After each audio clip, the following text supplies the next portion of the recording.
चैतन्य स्वभावी भगवान आत्मा अनादि अनंत शुद्ध चैतन्य मात्र है। ज्ञान मात्र है। मैं शुद्ध चैतन्य मात्र, ज्ञान मात्र भगवान आत्मा हूँ। त्रिकाल शुद्ध चैतन्य परमात्मा हूँ। अनंत गुणाधिपति एक ज्ञायक देव हूँ।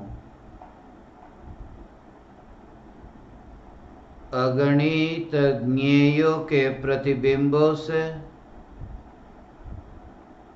अप्रभावित ज्ञान पर्यायों में एक समय के लिए भी नहीं मिलने वाला, एक समय के लिए भी नहीं सिकुड़ने वाला त्रिकाल ध्रुव चैतन्य सत्ता मात्र भगवान आत्मा हूँ। मैं ध्रुव चैतन्य सत्ता मात्र ज्ञायक देव हूँ।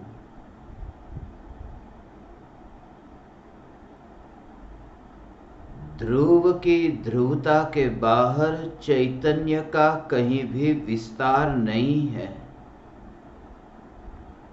और मैं ध्रुव चैतन्य सत्ता स्वरूप हूँ, इसलिए मैं सदैव अपनी ध्रुवता में स्थित हूँ।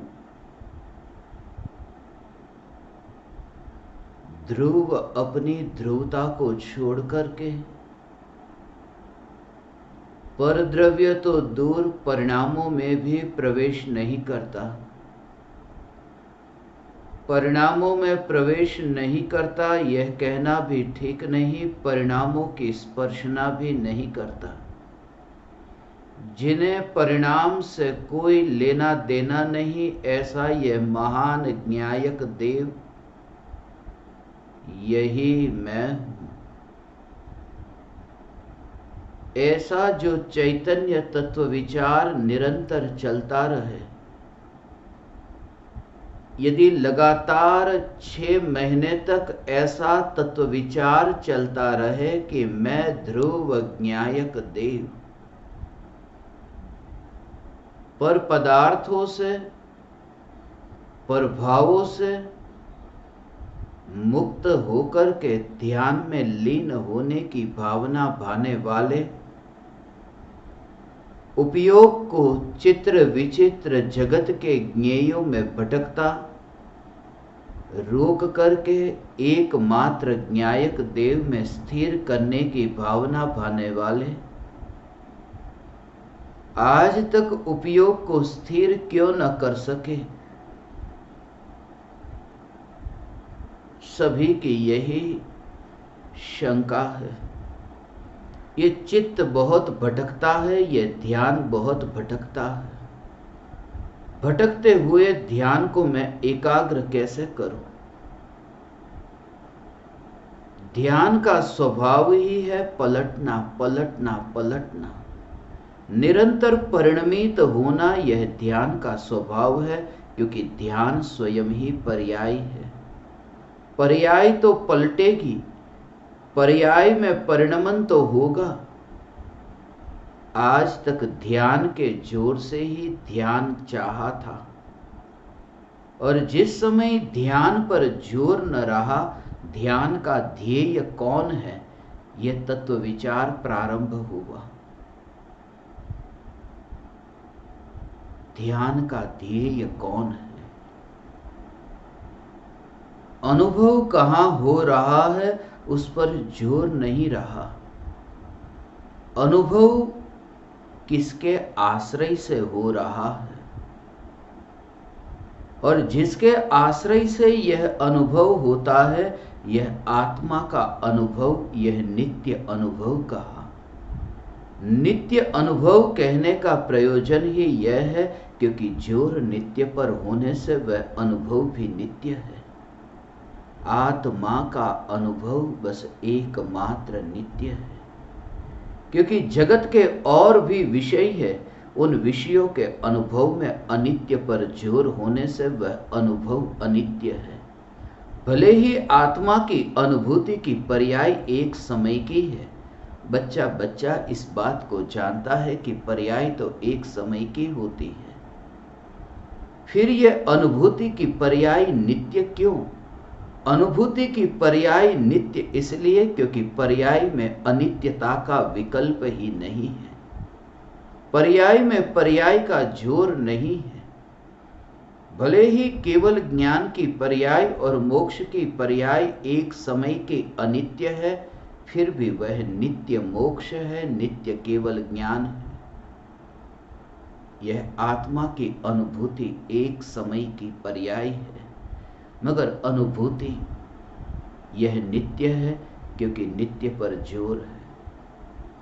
पर्याय को स्थिर करना चाहते हो तो पर्याय को नजर में मत लो। पर्याय को स्थिर करना है, यही पर्याय दृष्टि है, और यही अस्थिरता अस्थिरता अस्थिरता यही आकुलता को जन्म देती है। यह दृष्टि आकुलता को जन्म देने वाली है कि मैं ध्यान में लीन हो जाऊं।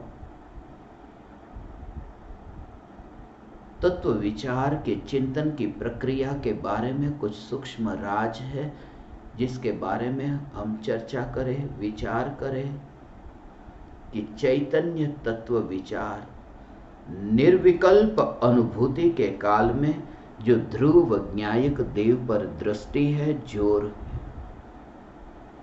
पिछले कुछ दिनों से मैं बार बार आप ज्ञान दीपकों से कहता हूं कि ध्रुव के जोर से ही, चैतन्य के जोर से ही तुम्हारा विचार हो, तुम्हारी चिंतन प्रक्रिया ऐसी ही हो जिसमें चिंतन पर भी जोर न हो, चैतन्य पर जोर हो। तुम्हारी दृष्टि ध्रुव पर हो, क्योंकि तुम ध्रुव हो। जब तुमसे कहा कि तुम ध्रुव हो, तुम ध्रुव हो, तुम ध्रुव हो और ध्रुव पर दृष्टि करो, मगर ध्रुव पर दृष्टि करने वाली यह जो दृष्टि है, यह दृष्टि तो तुम हो ही नहीं। जब वह दृष्टि तुम नहीं हो तो फिर मैं ये बार बार तुमसे क्यों कहता हूं कि तुम ध्रुव पर दृष्टि करो। जब दृष्टि से अलग ध्रुव सत्ता है तो दृष्टि की फिक्र दृष्टि को करने दो। ये दृष्टि ध्रुव पर करो, ये उपदेश भी क्यों? इसके पीछे कुछ सूक्ष्म रहस्य है जो चैतन्य तत्व विचार में साधक को अत्यंत उपयोगी हो सकते हैं, क्योंकि ये भेद विज्ञान और परम विज्ञान की कला के लिए परद्रव्य, प्रभाव, पर्याय और ध्रुव ज्ञायक देव के स्वरूप को यदि गहराई से समझे तो तत्व विचार और चिंतन की धारा में तुम्हें कहीं पर भी द्वंद्व न लगेगा, कहीं पर भी विरोध न लगेगा। विरोधाभास लग सकता है क्योंकि आभास हो सकता है, वास्तव में वहां ऐसा कोई विरोध नहीं है, विरोध का आभास होता है। ध्रुव ज्ञायक की ओर दृष्टि कर। जो भी पर्याय में होता है, यदि पर्याय ध्रुव ज्ञायक की ओर दृष्टि न करे तो दृष्टि मिथ्या है। पर्याय ध्रुव ज्ञायक की ओर दृष्टि करे तो पर्याय सम्यक है। ये मिथ्यात्व की और सम्यक्त्व की ये दोनों पर्याय है, और ध्रुव ज्ञायक देव पर दृष्टि करने वाली यह पर्याय जो सम्यक्त्व की पर्याय है। देह और देह के संयोग, ये राग द्वेष के विकारी भाव, इनकी ओर दृष्टि करने वाली यह मिथ्यात्व की पर्याय है। और ये दोनों ही दृष्टि है। मिथ्या दृष्टि, सम्यक दृष्टि, और मैं ध्रुव ज्ञायक देव हूं। मैं जो ध्रुव ज्ञायक देव हूं, जिसमें दोनों प्रकार की दृष्टियां है ही नहीं। मगर दो विषय को समझना, एक है प्रमाण का विषय और दूसरा है दृष्टि का विषय। एक शब्द जो आपने सुना होगा कि भगवान आत्मा अनादिकाल से संसार में अनंत शक्तिशाली होने पर भी जन्म मरण करता है, दुख को भोगता है। ये एक बात। और दूसरी बात कि जिसने जन्म और मरण किया ही नहीं, जो अनादि अनंत ध्रुव चैतन्य सत्ता स्वरूप है, ये एक दूसरी बात। कोई भी द्रव्य बिना पर्याय का नहीं होता। सबसे पहले ये समझे कि कोई भी द्रव्य बिना पर्याय का नहीं होता, पर्याय सहित होता है। ये पर्याय और द्रव्य दोनों ऐसे स्वतंत्र नहीं है जैसे दोनों वस्तु अलग अलग हो। उसकी अपेक्षा समझे। जैसे ये शरीर के परमाणु हैं और भगवान आत्मा, जिस भगवान आत्मा में अनंत गुण है और अनंतानंत पर्याय है। ये जो भगवान आत्मा, ये शरीर से तो जुदा है, क्योंकि ये देह के जो परमाणु है, ये परमाणु का अस्तित्व, ये परमाणु जो द्रव्य रूप जो है, ये सत्ता स्वरूप है। ये परमाणु का अस्तित्व अलग द्रव्य है और भगवान आत्मा अलग है। आत्मा में उत्पन्न होने वाले राग और द्वेष के भाव, आत्मा में उत्पन्न होने वाला यह मिथ्यात्व ध्रुव ज्ञायक से तो अलग है, मगर वो परमाणुओं की भांति अलग नहीं है। इसलिए क्योंकि वह मिथ्यात्व, वह राग द्वेष के परिणाम, वे आत्मा की पर्याय में है। आत्मा की पर्याय में है, और पर्याय यदि द्रव्य से सर्वथा अलग होती तो पर्याय स्वयं ही एक द्रव्य हो जाती। पर्याय यदि द्रव्य से सर्वथा अलग होती तो द्रव्य बिना पर्याय का होता, और द्रव्य बिना पर्याय का होता तो फिर दुख को भोगा नहीं, सुख को भोगता नहीं। जहां दुख का भी भोगना नहीं, सुख का भी भोगना नहीं, तो फिर वहां न संसार है, न मोक्ष है, न मोक्ष का मार्ग है। तो फिर आत्मा कर्मों का करता है, भोगता है, मोक्ष है, मोक्ष का उपाय, ये सब बात झूठी है। और बिना पर्याय का आत्मा, वह आत्मा ही नहीं तो फिर आत्मा है और वह नित्य है, यह बात भी झूठी होगी। क्योंकि जब आत्मा ही नहीं, आत्मा है तो आत्मा की नित्यता है। मगर पर्याय के बिना कोई द्रव्य हो ही नहीं सकता, इसलिए पर्याय तो है। मगर ये बार बार जो रोज रोज जो तुमसे कहा जा रहा है कि तुम ध्रुव हो, उसका एकमात्र उद्देश्य यह है कि पर्याय की दृष्टि छुड़ाने के लिए बार बार ये ध्रुव ज्ञायक की और दृष्टि कराई जा रही है। बार बार ये जो टोका जा रहा है, बार बार जो ये जगाया जा रहा है कि मैं ध्रुव ज्ञायक देव हूं। यद्यपि ज्ञानी ये जानते हैं कि ये ध्रुव ज्ञायक देव हूं, ये दृष्टि आत्मा की ही पर्याय है। ये निर्विकल्प अनुभूति जो प्रकट हुई है, यह भी आत्मा की ही पर्याय है। मगर ये पर्याय को मुख्य करके ही यदि विचार चलता रहा तो निर्विकल्प अनुभूति हो ही नहीं सकती। स्थिरता रूप ध्यान को मुख्य करके पुरुषार्थ कभी हो ही नहीं सकता। इसलिए स्थिर होने का एकमात्र उपाय ये कहा कि मैं स्थिर तत्व हूं। तुझे स्थिर तत्व के प्रति तो अहोभाव जगता नहीं है, और पर्याय में स्थिरता प्रकट करना चाहता है तो होगी कैसे। इसलिए स्थिर तत्व पर जोर देकर के ये कहा कि दृष्टि की मुख्यता से दृष्टि पर दृष्टि न चली जाए। इसलिए ये कहा कि मैं ध्रुव ज्ञायक देव हूं, जहां पर सम्यक दर्शन भी नहीं है। मैं ध्रुव ज्ञायक देव हूं, जहां केवल ज्ञान भी नहीं है। जिससे तुम्हारी दृष्टि में पर्याय बिल्कुल ही न आए, जिससे विकल्प उत्पन्न न हो। क्योंकि जैसे ही पर्याय दृष्टि में आएगी कि विकल्प उत्पन्न होंगे, इसलिए साधना की ये ऐसी विधि है जिस विधि के रहस्य को यदि तुम समझ जाओ तो तुम्हें कहीं पर भी विरोध न लगेगा और तत्व विचार तुम स्वतंत्र रूप से कर सकोगे। फिर तुम्हें किसी और पराये की बीच में जरूरत न पड़ेगी। ये भेद तुम जानोगे। ज्ञान में तो ये सब तुम जानते हो। इसलिए तो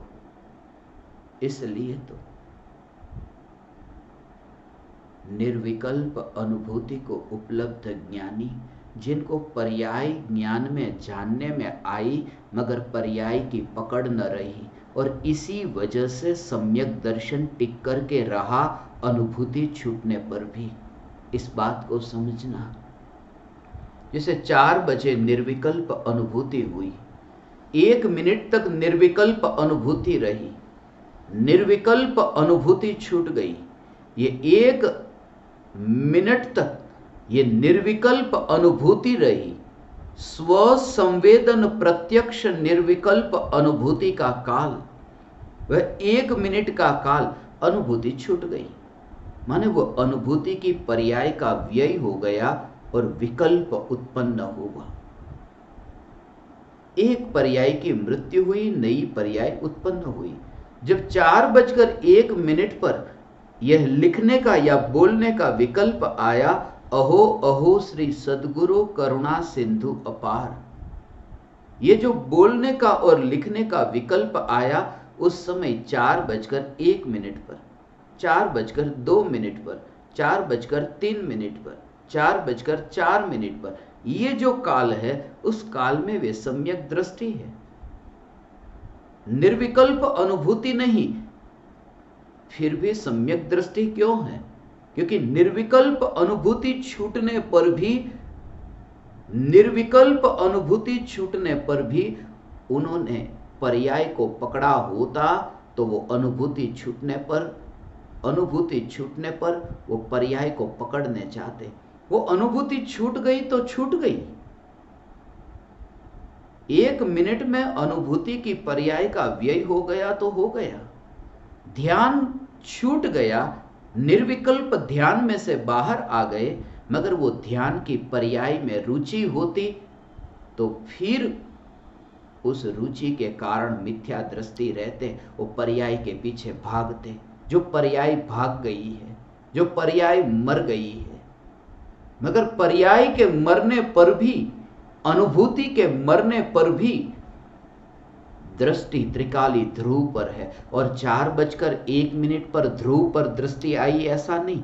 वह दृष्टि तो 4 बजे जब अनुभूति हुई तब भी वो दृष्टि तो ध्रुव ज्ञायक देव पर ही थी। वो तो कायम टिक करके रहती है। 4:01 तक वो 1 मिनट के लिए कोई नई दृष्टि थी, और 1 मिनट के बाद में फिर जो लगातार वो नई दृष्टि है, ऐसा नहीं। दृष्टि तो सभी समयों में, निर्विकल्प अनुभूति हो या विकल्प हो, दृष्टि का विषय तो ध्रुव ज्ञायक देव ही बना रहता है। और इसी वजह से सम्यक दृष्टि थे अनुभूति के काल में, सम्यक दृष्टि है विकल्प के काल में। यह सम्यक दृष्टि का सम्यक दर्शन छूट नहीं गया भोगों के काल में भी, क्योंकि दृष्टि अखंड अखंड अखंड अखंड एक ज्ञायक ज्ञायक ज्ञायक देव पर है। ऐसा ध्रुव ज्ञायक देव जिनकी दृष्टि में है, वे सम्यक दृष्टि। इसलिए उसे कहते हैं भगवान, पर्याय की पकड़ छूट जाने का मतलब यह है। फिर पुरुषार्थ उठता है, फिर निर्विकल्प अनुभूति के लिए फिर पुरुषार्थ जगता है, मगर तब भी दृष्टि जो पुरुषार्थ प्रकट हो रहा है उस पर नहीं है। इसलिए कहा न, अतीन्द्रिय आनंद का सागर उछलता होने पर भी दृष्टि अतीन्द्रिय आनंद के सागर पर नहीं है।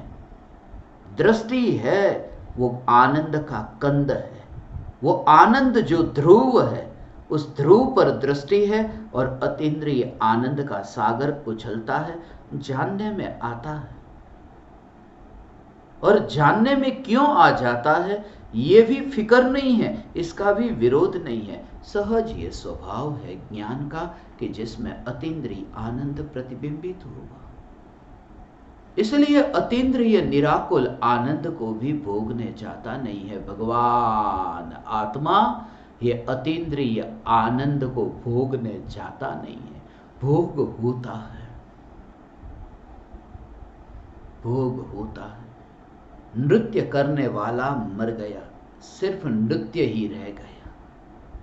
तुम्हें लगे कि नृत्य करने वाला मर जाए और नृत्य रह जाए, ये कैसा?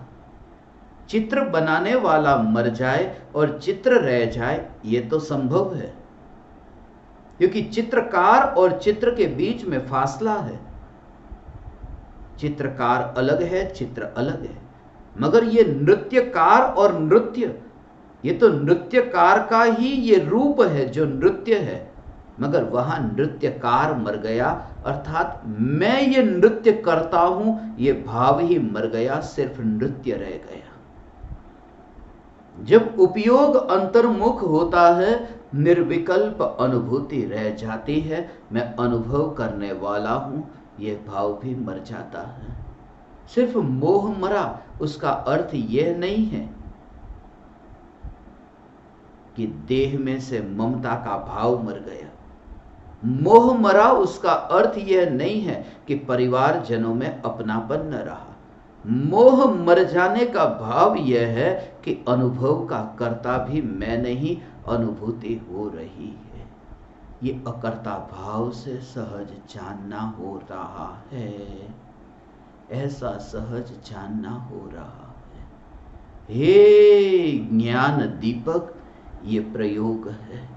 ऐसे ही प्रयोग से, ऐसे ही तत्व विचार से तुम देह होने पर देहातीत होते हो, सहज ही विकल्प होने पर विकल्पातीत होते हो। मगर भेद विज्ञान का प्रयोग ऐसा हो, दृष्टि का विषय ध्रुव ज्ञायक देह, विकल्प की उत्पत्ति के काल में भी ज्ञानी को प्रति समय असंख्यात गुणी कर्मों की निर्जरा क्यों होती है भगवान? इसी वजह से, क्योंकि दृष्टि विकल्प पर नहीं है, दृष्टि निर्विकल्प ऐसी अनुभूति पर नहीं है। उस समय भी दृष्टि का विषय जो है वह दृष्टि का विषय ये ध्रुव ज्ञायक देव है। ऐसा वो चक्रवर्ती सम्यक दृष्टि है। सम्यक दृष्टि चक्रवर्ती जो 6 खंड को जीतते हैं। 6 खंड को जीतने वाले, 6 खंड की जिन्होंने सिद्धि की, साधा, 6 खंड को जिसने साधा है, ये दुनिया को बाहर से दिखाई देता है। सम्यक दृष्टि की ये पहचान नहीं जो 6 खंड को साधने के लिए जाए। 6 खंड को साधने जाए वह सम्यक दृष्टि नहीं। सम्यक दृष्टि तो यह है कि जो अखंड को साधने जाते हैं। सम्यक दृष्टि का साध्य अखंड है, 6 खंड नहीं। और जहां 6 खंड भी सम्यक दृष्टि की साधना का साध्य नहीं, तो फिर केवल ज्ञान की अनंत पर्याय, ये तो अनंत खंड हुआ। 1 खंड, दूसरा, तीसरा, चौथा, 6 खंड तो कम है। अनंत केवल ज्ञान की पर्याय ये अनंत खंड है। और अनंत खंड रूप जो केवल ज्ञान की पर्याय, उन पर भी जिनकी दृष्टि नहीं, क्योंकि खंड को साधे वह सम्यक दृष्टि नहीं, अखंड को साधते हैं। और अखंड का अर्थ है यह ध्रुव ज्ञायक देव, ये ध्रुव चैतन्य, चैतन्य, चैतन्य, ये ध्रुव चैतन्य, ये साधकों की साधना का आधार, ये ध्रुव चैतन्य है। उपदेश भले कितना भी तुम सुनो जानो, ये सब देह की क्रिया, विकल्पों की क्रिया होती हो, मगर एक ही प्रयोजन ध्यान में रखना जिससे तुम्हें कभी विरोध न लगे। जिससे तुम्हें भीतर से ही समाधान प्रकट हो, क्योंकि समाधान भीतर से ही प्रकट हो सकता है। शंका बाहर होती है और समाधान भीतर में। शंका प्रभाव है, समाधान स्वभाव है। क्योंकि जैसे ही शंका उत्पन्न हुई कि यह विकल्प, शंका का उत्पन्न होना ही विकल्प है। और ये जो शंका उत्पन्न हुई और वह शंका जो ज्ञान की पर्याय में जानने में आई, बस वहां पर तुम ज्ञान को जानो तो वहीं पर ही समाधान है। इसलिए तुम्हें कभी भी भीतर में प्रयोग करो तो तुम पाओगे कि कभी भी तुम्हें गुरु के पास जाना ही नहीं पड़ा। जिस समय तुम्हें समाधान प्राप्त होता है उस समय शंका से मुक्त होकर के समाधान यहां से प्राप्त होता है। जो भी तुम्हें भाव उठे, ये कैसा,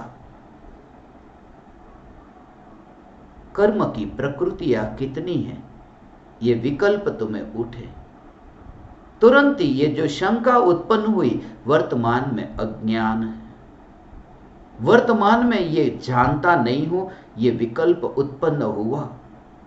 यह विकल्प उत्पन्न हुआ कि कर्म की प्रकृतियां कितनी है, मगर ये जो नहीं जानता हूं इसलिए ये विकल्प उत्पन्न हुआ है। ये जो जानने की इच्छा, ये जो जानने का भाव, ये आत्मा में उत्पन्न हुआ, मगर उसे जानने वाली जो ज्ञान की अवस्था है उसे कुछ नहीं जानना, वह तो इसे भी जान रही है। कर्म की प्रकृति कितनी है उस विकल्प को भी ज्ञान की अवस्था सहज जानती है। उस विकल्प को भी ज्ञान की अवस्था सहज जानती है, अर्थात ज्ञान की अवस्था में विकल्प नहीं है कि लाओ मैं जानूं। ये जो जानने की जो इच्छा, ये विकल्प का परिणाम है, ये शंका है। ये विकल्प शंका है और विकल्प की शंका, ये विकल्प रूप जो ये शंका जो ज्ञान में प्रतिबिंबित हुई, वहां पर ही तुम्हें समाधान मिलेगा। तुरंत ही भेद विज्ञान होगा। शंका की धारा अलग है, समाधान की धारा अलग है। ये बात भी इसलिए कहता हूं क्योंकि तुम अब प्रयोग करना प्रारंभ कर चुके। अब तुम्हारा तत्व विचार निरंतर चल रहा है, क्योंकि जिन जिन ज्ञान दीपकों को मैं कुछ दिनों से मिलता हूं, उनसे बात करता हूं, उनके साथ में शंका समाधान करता हूं, तब यही उनकी जिज्ञासा होती है। मैं ध्रुव ज्ञायक देव हूं, मैं ध्रुव परिपूर्ण परमात्मा हूं, तो फिर यह दुख का भोगना, सुख का भोगना, ये है क्या? फिर ये संसार और मोक्ष है क्या? ये सब झूठा है। ये सब झूठा है, मगर ज्ञानियों की दृष्टि में, ज्ञानियों के ज्ञान में नहीं, ज्ञानियों की दृष्टि में। विश्व की व्यवस्था में ये सत्य है, मगर विश्व की व्यवस्था की और दृष्टि करने से कोई निर्विकल्प होता है? विश्व की व्यवस्था जिसमें नित्यता भी है और अनित्यता भी है। हमेशा ध्यान रहे कि जिसकी और तुम दृष्टि करना चाहते हो वही यदि अनित्य हो तो ध्यान कभी स्थिर रह नहीं सकता। इसी वजह से तो मैं तुम्हें कहता हूं, जो ये विपश्यना का प्रयोग कराते हैं, कि सांस जो भीतर में जाती है और आती है ये अनित्य है। आती और जाती सांस ये अनित्य है, और उसकी और तुम एकाग्र होना चाहो ध्यान करके, तुम्हारा ध्यान स्थिर कैसे रहेगा? जो स्वयं ही अस्थिर है उसकी और ध्यान ले जाने से स्थिरता कैसे प्रकट हो? ये देह के परमाणु की भांति सांस के परमाणु है। देह के परमाणु का रूप ऐसा है कि कोई परमाणु देह का ऐसा है जो 2 महीने साथ में रहे, कुछ परमाणु ऐसे हैं जो 2 दिन साथ में रहे, रोटी खाई और विस्टा के रूप में 2 दिन के बाद चले गए, और कुछ परमाणु ऐसे हैं जो 1 सेकंड में अंदर गए और बाहर आए। ये भी एक देह का अंग हो जाता है। इसलिए तो पंचेंद्रिय मनुष्य का, पंचेंद्रिय प्राणी का, ये एक अंग कहा, ये श्वास, श्वासोश्वास को एक प्राण कहा। ये प्राण है और प्राण का आश्रय ले तो सिर्फ प्राणी ही रह जाता है। प्राण के आश्रय से कोई सिद्ध नहीं हो सकता, प्राण के आश्रय से प्राणी भटकता रहता है। ये प्राणी शब्द बना है प्राण से, इसलिए इस दृष्टि से देखे तो अरिहंत भगवान भी प्राणी है। सभी संसारी प्राणी हैं, जिन्हें प्राण है वह प्राणी है, सिर्फ सिद्ध परमात्मा प्राणी नहीं है। और इसलिए जो प्राणी भटकते हैं उनसे, उस भटकन से छूटना चाहते हैं तो एक ही उपाय है, उसकी और दृष्टि जाए, उसकी और दृष्टि जाए कि जहां स्थिरता प्रकट हो, जो स्थिर है। वरना सिद्ध भगवान किसका आश्रय लेते? जहां सांस ही नहीं, जहां देह ही नहीं, फिर भी परम ध्यान को उपलब्ध है।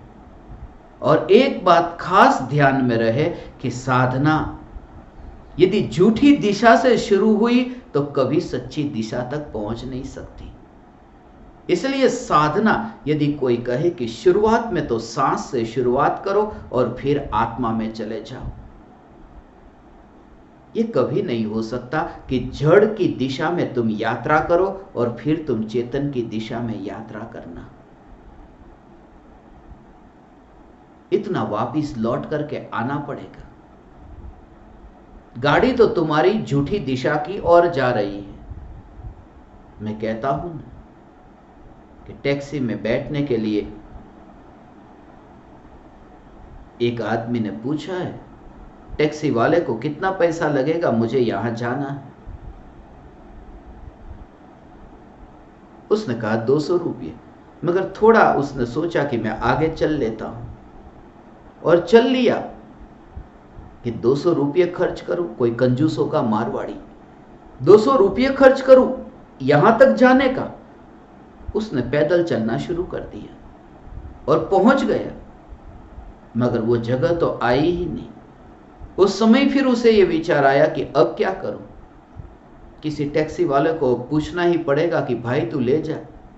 टैक्सी वाले को बोला कि मुझे इस जगह पर ले जाओ, कितना खर्चा लगेगा, कितना पैसा लगेगा।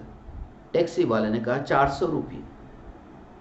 बोले मैं जहां था वहां से तो 200 थे, अब इतना 400 बढ़ गया, 200 कैसे बढ़ा? उसने कहा तुम उल्टी दिशा में यात्रा कर चुके, इसलिए अब तुम्हें वापिस उसी दिशा में जाना पड़ेगा और फिर वहां से 200 रुपये और। इसलिए ये कहता हूं तुम्हारी यात्रा बिल्कुल झूठी दिशा में न हो जाए, उससे पहले मैं ये कुछ बातें तुम्हारे सामने स्पष्ट करूं। क्योंकि जो तुम प्रयोग करते हो ये ध्यान के और चैतन्य तत्व विचार के, उसमें तुम ज्ञान के स्वरूप को अच्छी तरह से समझ लो कि ज्ञान के स्वरूप के लिए कोई पुरुषार्थ नहीं करना पड़ता। इसलिए अतीन्द्रिय आनंद को ज्ञान में जानने के लिए कुछ पुरुषार्थ नहीं करना पड़ेगा, वो तो सहज जानने में आता है। केवल ही भगवान को, लोकालोक को जानने के लिए कोई पुरुषार्थ करना पड़ता है? पुरुषार्थ पर को जानने में घटित ही नहीं होता। इसलिए तो ये कहा कि आत्मा आत्मा को जानता है तो लोकालोक जानने में आ जाता है। इसलिए निर्विकल्प अनुभूति के काल में जैसे केवली भगवान को लोकालोक ज्ञान में जानने में आ जाता है, जानने के लिए पुरुषार्थ नहीं करना पड़ा। और लोकालोक माने क्या? लोकालोक माने पर, ज्ञान में प्रतिबिंबित हुआ।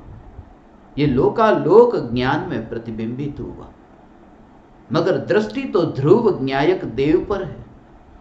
चौथे गुणस्थान में भी निर्विकल्प अनुभूति के काल में यदि ध्रुव को मुख्य करके तुम इस सत्य को जानो तो चौथे गुणस्थान में निर्विकल्प अनुभूति के काल में पर ज्ञान में जानने में आता है।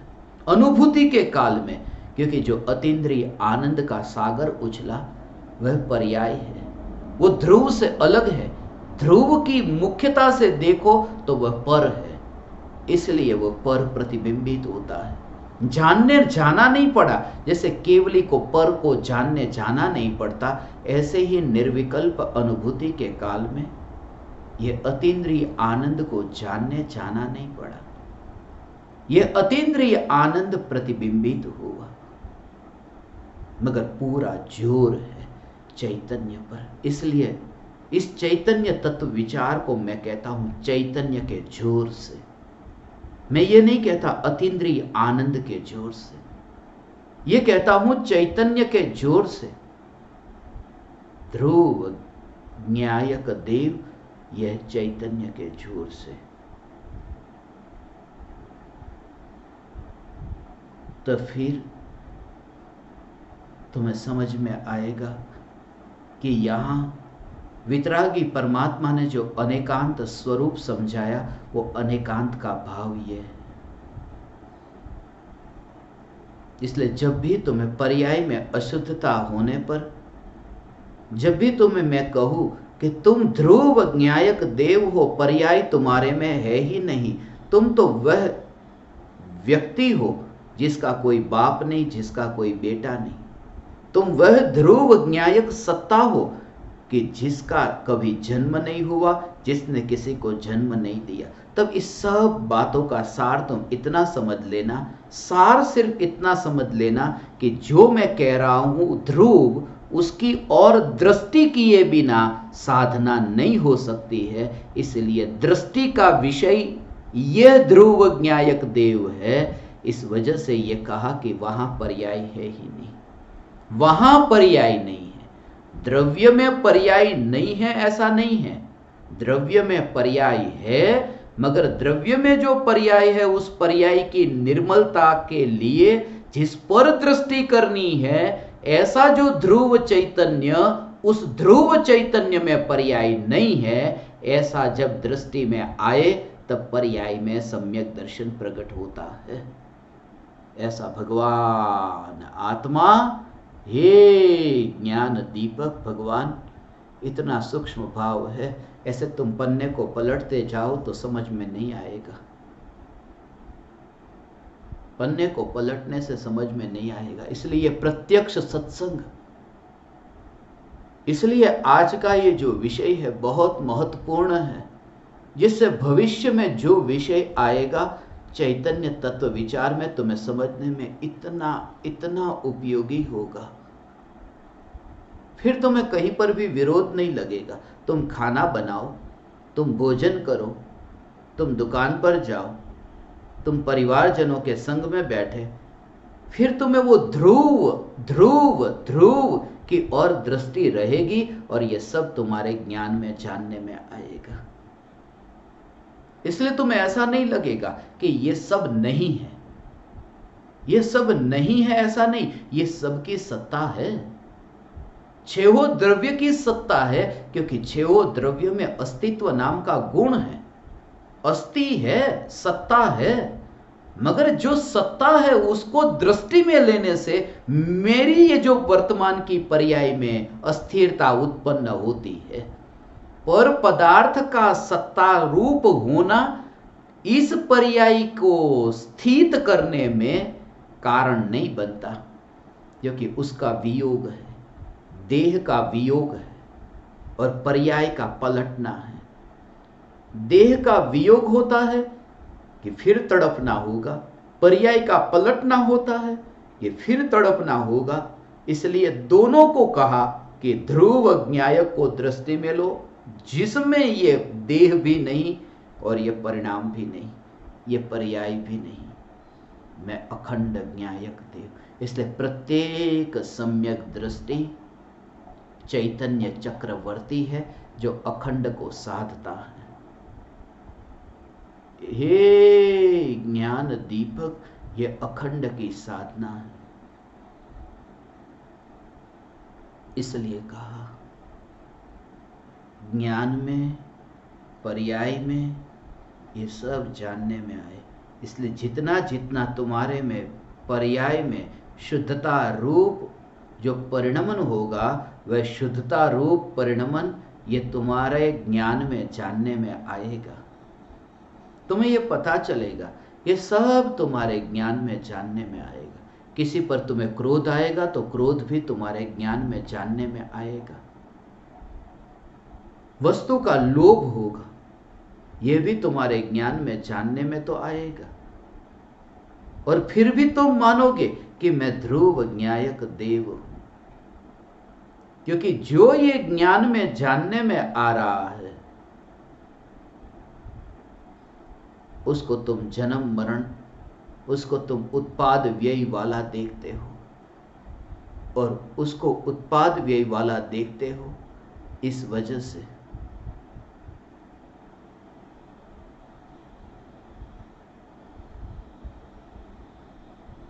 उत्पाद व्यय वाली पर्याय को ध्रुव में स्वीकार नहीं करते।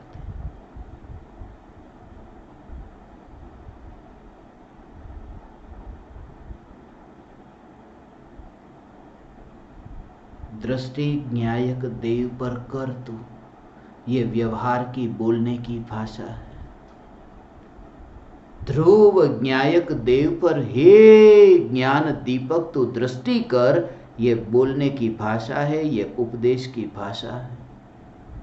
मगर तेरा जोर जो है और तेरा जोर उस दृष्टि पर न हो, ये व्यवहार की भाषा पर जोर मत देना, तो दृष्टि पर जोर मत देना। ज्ञानियों ने व्यवहार की भाषा का उपयोग किया, इसका मतलब यह मत समझना ज्ञानी वहां पर बैठे हैं जहां वाणी है, जहां विकल्प है, ज्ञानी वहां बैठे हैं। यह व्यवहार की भाषा है और इस भाषा का भाव तुम समझो। परम कृपालु देव ने जो अंतिम घड़ी में कहा था ना, अंतिम वचन था ना, कोई मुझे बुलाना मत,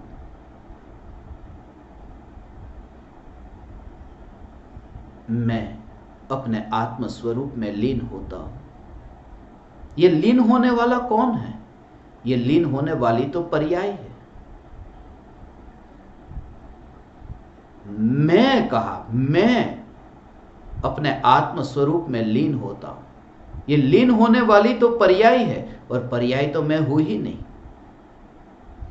फिर यह पर्याय वाला अपने को क्यों बोला? पर्याय वाला इसलिए बोला क्योंकि आत्मा को पर्याय सहित कहना यह व्यवहार है।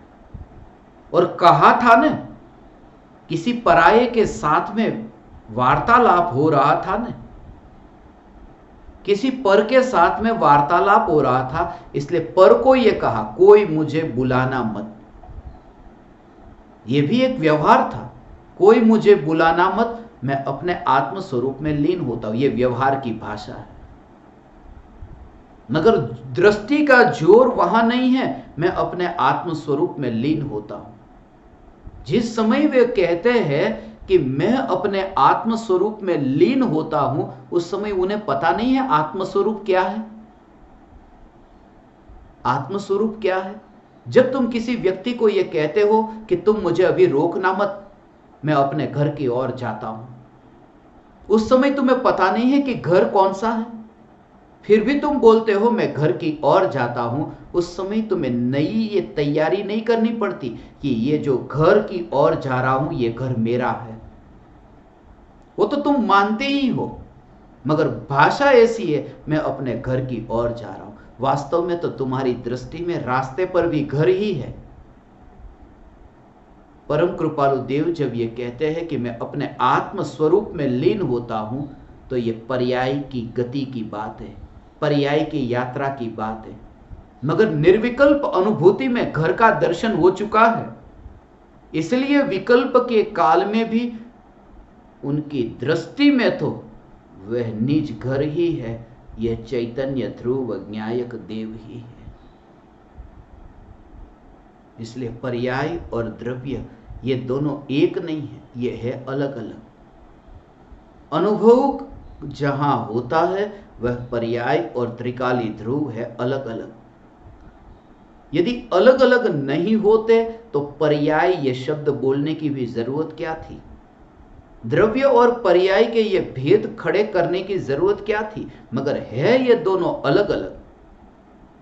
मगर ये दोनों अलग अलग होने पर भी ये दोनों ऐसे अलग अलग नहीं है कि पर्याय एक स्वतंत्र अलग से सत्ता होकर के वो एक द्रव्य बन जाए। इसलिए ये भेद जानना, पर्याय में ध्यान होता है, मगर ध्यान जब पर्याय में होता है तब ध्यान का विषय ध्रुव होता है। इसलिए ये बात तुम्हें बताने की जरूरत नहीं है कि पर्याय तुम्हारी है, तुम्हारी ही पर्याय में ध्यान होगा, क्योंकि ध्यान तो सहज सहज सहज सहज घटेगा भगवान। ये ध्यान सहज घटेगा, ध्रुव के जोर से ध्यान घटित होगा। ऐसा ये ध्रुव न्यायक देव, कोई ऐसा विरला है जो ये ध्रुव न्यायक देव की ध्रुवता को पहचानता हो और पर्याय में अनुभूति हुई उस अनुभूति का भी स्वीकार करता हो कि यह आत्मा का अनुभव है। ऐसा नहीं कि अनुभव होता ही नहीं है, अनुभव हुआ है, आत्मा की अनुभूति हुई, मुझे आत्मा का अनुभव हुआ, अतीन्द्रिय आनंद का सागर उछला, ये स्वीकार करता हुआ होने पर भी जिनकी दृष्टि ध्रुव पर है, ये ध्रुव न्यायक देव पर ऐसी दृष्टि है। भगवान आत्मा में ये त्रिकाल ध्रुव, ध्रुव ध्यान करता नहीं है, ऐसा ध्रुव ध्यान करता नहीं है। निहाल चंद जी सोगानी जी हुए न, गुरुदेव ने ऐसी मोहर लगाई, पूज्य गुरुदेव श्री कांजी स्वामी कहते थे, निहाल चंद जी सोगानी। पूज्य गुरुदेव श्री कांजी स्वामी से पहले निहाल चंद जी सोगानी जिनका मोक्ष होने वाला है, गुरुदेव स्वयं ये कहते, मेरे से पहले निहाल चंद जी का मोक्ष होने वाला है, एक भव के बाद में उनका मोक्ष है। गुरुदेव के प्रवचन में ही याद, एक भव के बाद, क्योंकि उनके अंतर में जो जोर है, अभी स्वर्ग में गए। संजोग की बात है, 7 जून का दिन, क्षणिक का बोध और नित्य का अनुभव का दिन, 7 जून का दिन, और निहाल चंद जी सोगानी जी का 7 जून का ही दिन था जिस दिन उनका देह छूटा था। 7 जून के दिन उनका ये खास वचन है कि पर्याय मेरा ध्यान करती है, मैं ध्यान करने वाला नहीं हूं, पर्याय मेरा ध्यान करती है। और खास बात, पर्याय मेरा ध्यान करे तो करे और न करे तो न करे।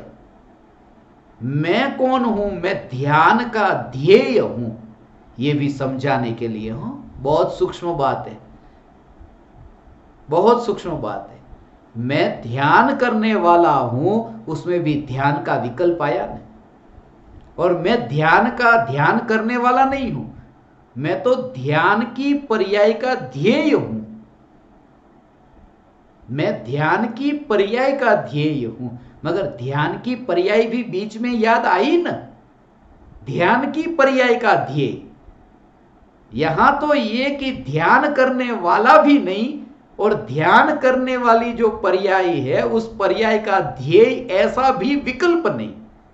ध्यान की पर्याय का ध्येय है, मगर ध्यान की पर्याय का ध्येय हूं ऐसा विकल्प रख करके तो ध्यान का ही विकल्प खड़ा होता है। ध्येय की ओर दृष्टि का मतलब तो ध्रुव चैतन्य ही और कुछ भी नहीं। ऐसा ध्रुव चैतन्य पर जोर, ऐसा मैं सम्यक दृष्टि नहीं हूं, मैं सम्यक दृष्टि का विषय हूं। अरे भगवान, मैं सम्यक दृष्टि हूं या सम्यक दृष्टि का विषय हूं? मैं सम्यक दृष्टि हूं, इसमें भी दृष्टि का विकल्प आया। मैं तो सम्यक दृष्टि का विषय हूं, उसको बीच में क्यों लाते हो? सम्यक दृष्टि का विषय, वो सम्यक दृष्टि का विषय, सम्यक दृष्टि का विषय है, ये सत्य है, मगर मैं सम्यक दृष्टि का विषय हूं ऐसा विचार करने से ध्रुव की ओर जोर नहीं आता। उसमें बीच में वो दृष्टि घुसी है, मिली है। ऐसा एक और क्या था, एक और ये था कि ये ध्रुव ज्ञायक देव और ये सम्यक दृष्टि। तो ये सम्यक दृष्टि की जो पर्याय है, ये पर्याय जो है मैं ध्यान करने वाला, तो यहां पर ये ध्यान की पर्याय। अब ये क्या कहा कि मैं ध्यान करने वाला नहीं, ये पर्याय मैं नहीं, मैं तो ये भगवान आत्मा हूं जो ध्यान की जो ये पर्याय, उसमें ध्यान में ये ध्येय की पर्याय जो है, उस ध्यान की पर्याय का ध्येय मैं बनता हूं, ये ध्रुव। मगर ध्यान की पर्याय का ध्येय बनूं या नहीं बनूं, वो पर्याय का ही विकल्प नहीं। और ऐसा ध्रुव पर जोर, ऐसा ये चैतन्य की ध्रुवता पर जोर, ऐसे ध्रुवता के जोर से वो ध्यान होता है, वो ध्यान का विषय बनता है। मगर ध्यान का विषय मैं हूं ऐसे विकल्प से ध्यान का विषय नहीं बनता।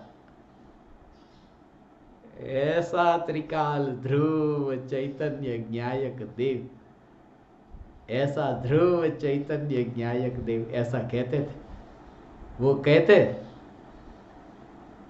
ऐसी सुई हो ने, गरम गरम सुई, ऐसी सुई को जैसे शरीर के अंदर घुसाया, एक सुई नहीं हो, गरम गरम सुई को ऐसे शरीर में घुसाया, एक बार खाली थोड़ी सी सुई चुभे तो कैसा लगता है। और सम्यक दृष्टि को ऐसी हजारों सुई शरीर में गरम गरम सुई घुसे, और उस समय ये जागृति की ध्रुव स्पर्शी है। ऐसा ध्रुव स्पर्शी है। ये तुम विचार करना प्रयोग से, जिस समय बीमार पड़ो और डॉक्टर कहे कि इंजेक्शन देना है, तो एक सुई नहीं, ऐसी हजारों सुई, मगर ध्रुव की और दृष्टि होने से यहां पर है ही नहीं। ऐसा ये ध्रुव ज्ञायक देव भगवान आत्मा, ये ध्रुव ज्ञायक देव मैं हूं। ओ।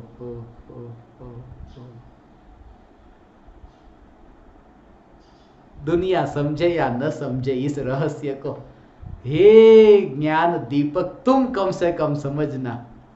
ये जो चैतन्य तत्व विचार में जो भाव है, उस भाव को तुम समझना, तुम समझना। तुम ध्यान करने वाले हो या ध्यान की पर्याय का विषय तुम हो।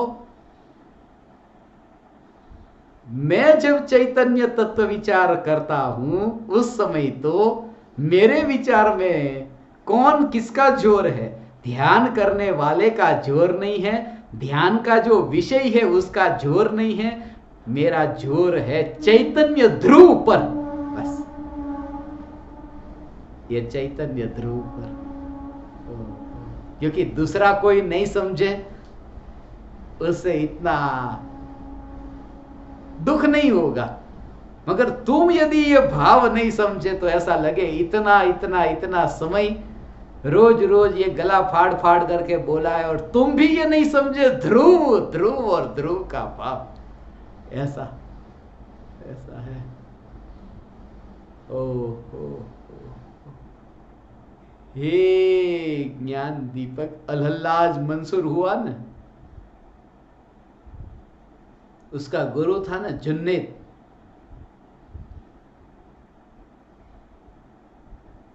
इस पृथ्वी के इतिहास में सबसे ज्यादा खतरनाक तरीके से किसी को मारा हो न, मार डाला हो, तो अलहल्लाज मंसूर को, उसके जैसा बुरी तरह से किसी को नहीं मारा।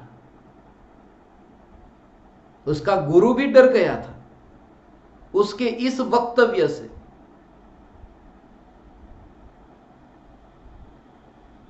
उसने एक ही घोषणा की थी कि मैं ही परमात्मा हूं। तुम्हें झटका लगेगा मुस्लिम, कि मुस्लिम होकर के ऐसा कि मैं परमात्मा हूं। उसके गुरु ने कहा बंद कर ये तू, क्योंकि लोगों का विरोध इतना शुरू हो रहा है, तेरी वजह से मुझे प्रॉब्लम हो रहा है, तू बंद कर ये। मगर उसने तो ये चालू कर दिया। मरना हो तो मरे, मगर कौन मरता है? उसका जिस जगह पर जन्म हुआ है, ईरान में, पार्स में, उस पार्स में, वहां पर मैं आत्मसिद्धि शास्त्र की स्थापना करने गया था। ईरान की वो जगह है जहां से वो निकला। एक ऐसा कवि हो गया, लोगों ने उसके ऊपर बहुत पत्थर फेंके। इस वजह से उसने कहा मैं परमात्मा हूं, मैं परमात्मा हूं। सबसे पहले उसके पैर काट दिए थे,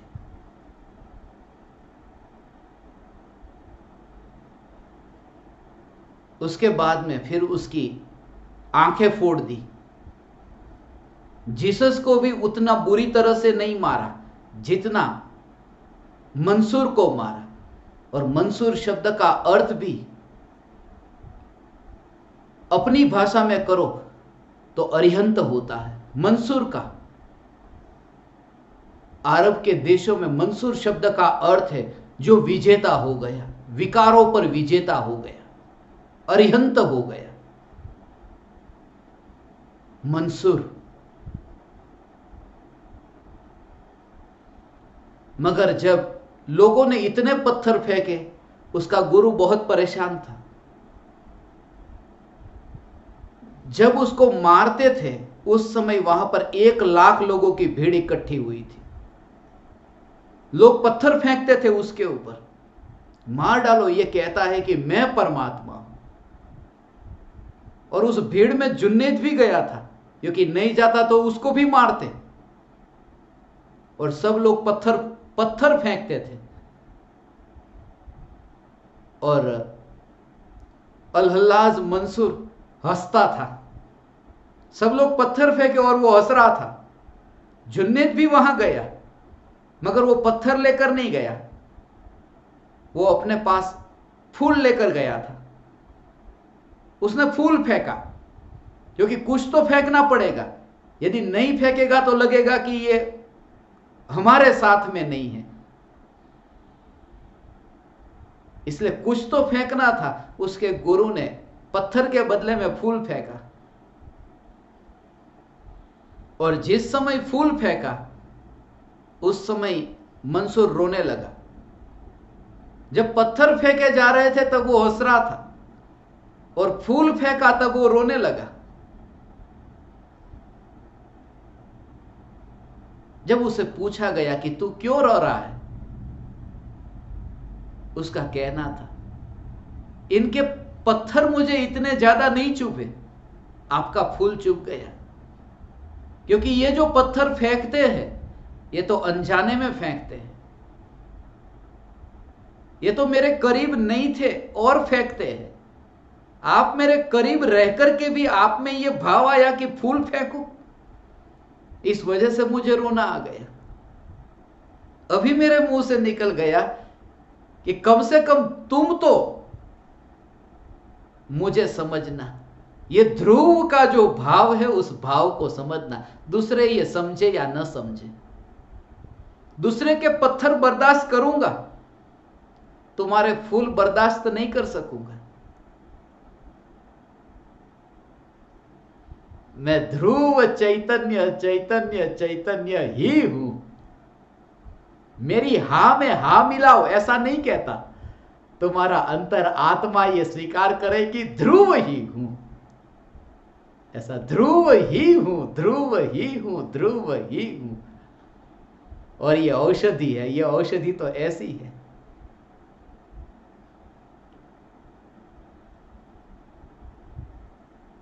एक बहुत बड़ा मनोवैज्ञानिक हुआ, इमेल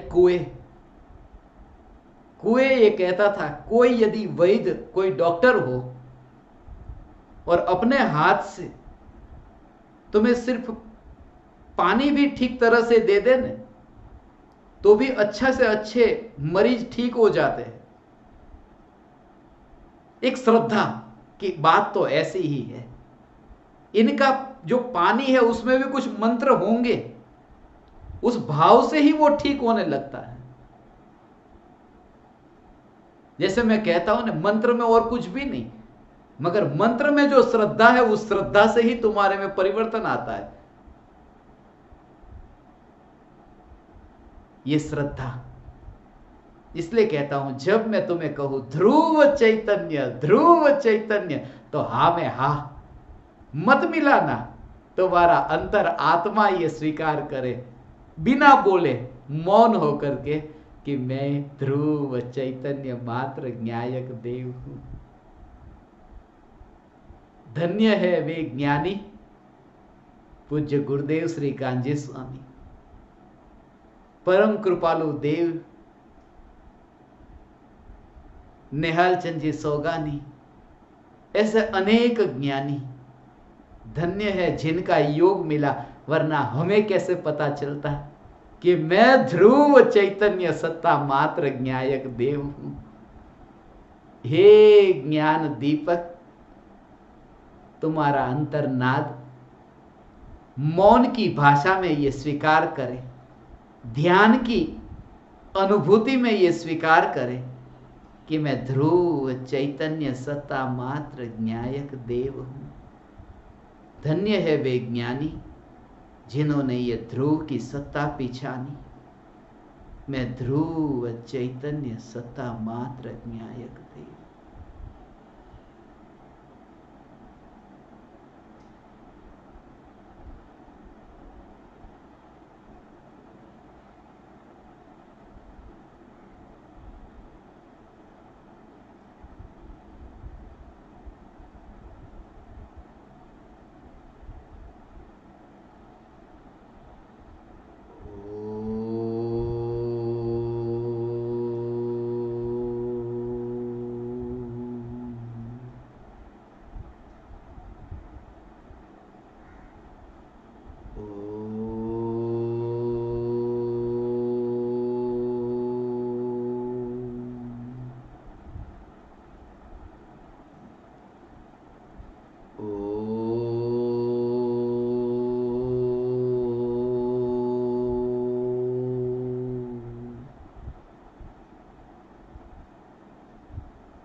अहो अहो श्री सद्गुरु करुणा सिंधु अपार,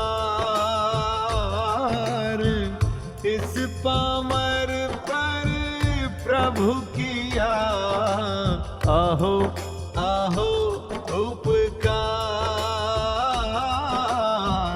अहो अहो